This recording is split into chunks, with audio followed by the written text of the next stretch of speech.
उजव्या हाताचा अंगठा दे म्हणल्यावर गुरुदक्षिणा म्हणून उजव्या हाताचा अंगठा पाहिजे. अरे कुठलाही विलंब केला नाही, अंगठा बाणाच्या टोकावर ठेवला, धडकन तोडला आणि हातामध्ये टेकला.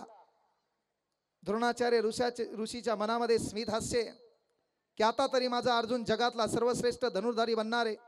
तो अंगठा हातामध्ये घेतलाय. कौरव पांडव आणि द्रोणाचार्य ऋषी त्या पर्णकुटीच्या बाहेर निघले. रस्त्यान चालत असताना झालं काय, एक 50 मीटरचं अंतर आहे.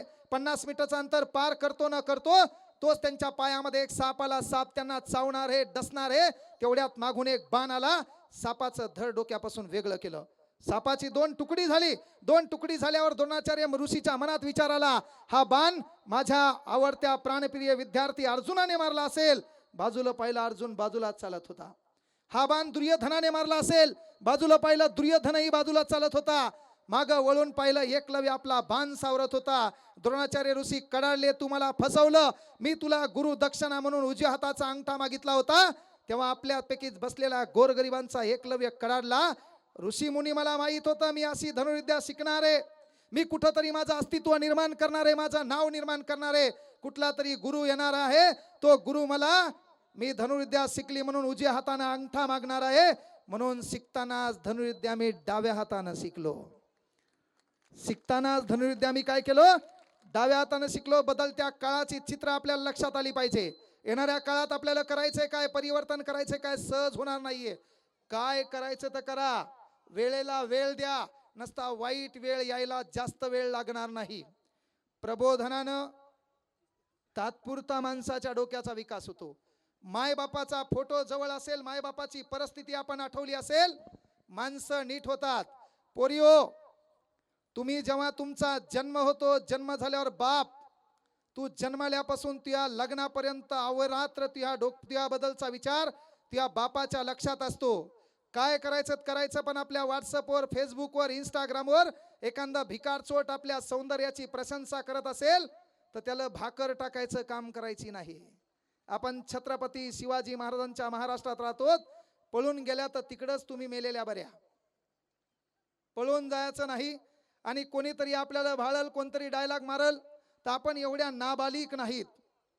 आपल्याला कळायला पाहिजे. अरे बापाच्या लग्नातला एक प्रसंग आहे, तो प्रसंग तुमच्या समोर या ठिकाणी ठेवायलो का, तर पोरीनं आपल्या बापाच्या सन्मानासाठी आणि पोरानं घराच्या कर्तृत्वासाठी जगायचं असते. आपल्या बापाच्या अंगातली फाटकी बनेल पाहिल्यावर आपल्याला राग आला पाहिजे, ही बनेल मला बदलायची आहे. गावातल्या सरपंचाच्या बायकोच्या अंगात असलेली साडी आणि माझ्या माईच्या अंगातली साडी, या दोघांचा विचार करून ही साडी मला बदलायची आहे, हा विचाराबद्दल तुझ्या डोक्यात राग आला पाहिजे. तू युवक आहे, तू तरुण आहे. तरुण या शब्दामध्ये ऋण शब्द आहे. ऋण म्हणजे कर्ज. कर्ज म्हणजे कोणाचं कर्ज आहे? गरजवंताचं कर्ज आहे, शोषितांचं कर्ज आहे, मायबापाच्या डोळ्यात निश्चित पडलेलं स्वप्न पूर्ण करण्याचं. तो लग्न होणार आहे. काहीच्या पत्रिका पण तयार झाल्या असतील, काहीला हनवटीवर ठेवून फोटो पण काढला असेल, त्याच्यात डिटेल झाला असेल, रास नाव, हाईट, रंग, मामाचं नाव, असा सर्व कुटाणा झाला असेल. आणि तू हा एक कार्यक्रम आहे मग लग्नाचा. त्या लग्नाचा प्रसंग मी सांगायलो कारण का, तू पळून जाताना किंवा अनवन ज्या पोराचं काही खरं नाही त्या पोरावर व्हॉट्सअपवर, इंस्टाग्रामवर बोलताना हे उदाहरण थोडं लक्षात घ्यायचंय. त्या लग्नाचा प्रसंग आहे.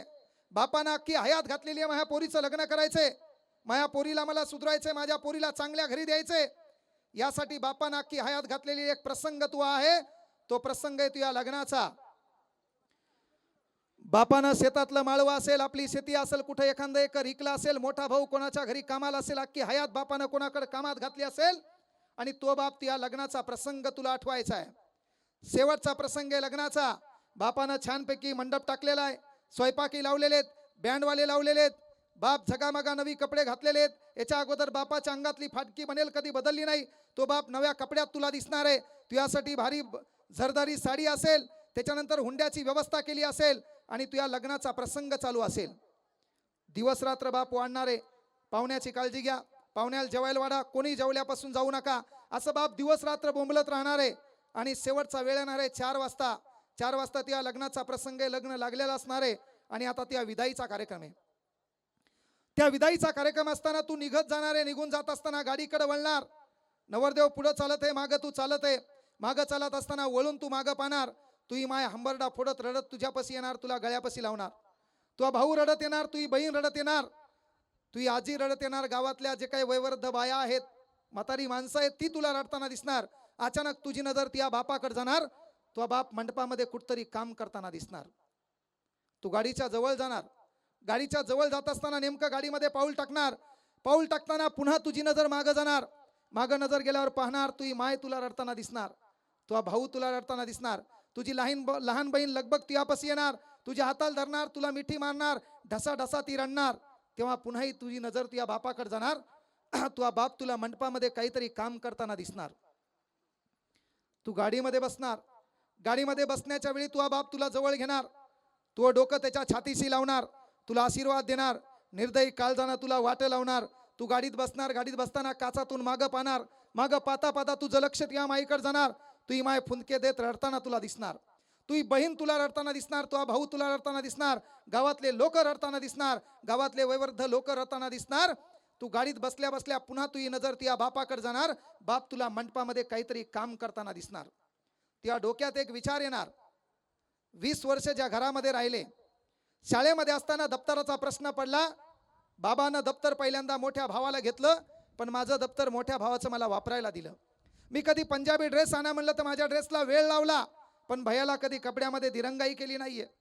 आणि आज मी हे घर सोडून जात आहे ज्या घरामध्ये अहोरात्र मी काम केले. ते काम करत सोडून जात असताना पाहिलंय तर माझी माय मला रडताना दिसली. मला माझा भाऊ रडताना दिसला. मला माझी बहीण रडताना दिसली. गावातले लोक रडताना दिसले, पण माझ्या बापाच्या डोळ्यात एकही आसू दिसला नाही. असा कदाचित विचार तुझ्या मनात येणार. तू त्या सासरी पोहोचणार. सासरी पोहोचल्याच्या नंतर होणार काय? तो बाप मंडपात येणार. मंडपात आल्याच्या नंतर म्हणणार माईकवाल्याला तू हे किती झाले? हे पैसे घेऊन टाक, उद्या माझ्याकडे असतील का नाही शंका आहे. तो बाप स्वयंपाकावाल्याला बोलणार हे पैसे घेऊन टाक, उद्या माझ्याकडे असतील का नाही शंका आहे. तो बाप काय करणार? मंडपावाल्याला बोलवणार हे पैसे घे, उद्या माझ्याकडे असतील का नाही शंका आहे. बँडवाल्याला तो बाप बोलवणार हे पैसे घे, उद्या असतील का नाही माझ्यात शंका आहे. आणि तो बाप 11, 11:30, 12 दरम्यान घरी जाणार. जी माय तुला रडताना दिसली होती ती माय झोपलेली असणार. जी बहीण तुला रडताना दिसली होती ती बहीण झोपलेली असणार. जो भाऊ तुला रडताना दिसला होता तो भाऊ झोपलेला असणार. जे गाव तुला रडताना दिसलं होतं ते गाव झोपलेलं असणार. जो बाप तुला त्या मंडपात दिसला होता तो बाप घरामध्ये जाणार. घरामध्ये गेल्याच्या नंतर अलगद कोणाला कळणार नाही अशा पद्धतीनं कडी उघडणार. बाप घरात एंट्री करणार. घरात एंट्री केल्या केल्या ज्या रूम मध्ये तुझं सामान आहे, मग ते शाळेचं दप्तर असेल, तुझा पंजाबी ड्रेस असेल, तुला मिळालेली शाळेतली एखादी ट्रॉफी असेल, त्या ट्रॉफीला तुझा बाप हात लावणार. जो बाप ज्या पद्धतीनं तुला निर्दयी त्या मंडपात दिसला होता तो बाप लहान लेकरासारखा ढसा ढसा त्या घरात रडलेला असणार. म्हणून हयातीमध्ये आपला बाप रडणार नाही एवढं काम तुम्ही करायचे, त्याला कुठल्या पिक्चरची गरज नाही.